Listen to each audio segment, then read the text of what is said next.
స్థానిక సంస్థల ఎన్నికల్లో 42% బీసీలకు రిజర్వేషన్ కల్పిస్తూ జీవో తీసుకొచ్చినటువంటి తెలంగాణ రాష్ట్ర ముఖ్యమంత్రి గౌరవనీయులు శ్రీ రేవంత్ రెడ్డి గారికి బీసీ సమాజం పక్షాన ప్రత్యేకంగా ధన్యవాదాలు తెలియజేస్తా ఉన్నాను. బీసీ బిడ్డ కాకున్నప్పటికీ రేవంత్ రెడ్డి గారి తపన, రాహుల్ గాంధీ గారు భారత్ జోడో యాత్రలో ఇచ్చినటువంటి పిలుపు మేరకు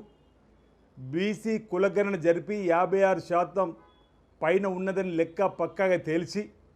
రాష్ట్ర శాసనసభలో కూడా 42% రాజకీయ విద్యా ఉద్యోగాలకు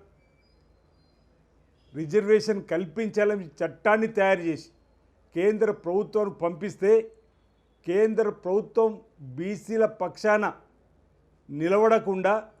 జంతర్ మంతర్ దగ్గర 2 మార్లు ఓసారి బీసీ సంఘాల పక్షాన రాష్ట్ర ప్రభుత్వ పక్షాన ముఖ్యమంత్రితో పాటు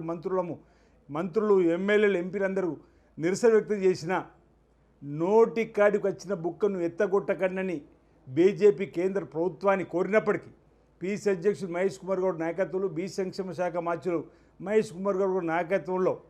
కేంద్రంలో ఉన్నటువంటి మంత్రి గారిని కూడా కలిసి విన్నవించుకున్నప్పటికీ ఈరోజు బీసీల పక్షపాతిగా ఈరోజు రేవంత్ రెడ్డి గారు నిలిచిందనేది ఈ జీవో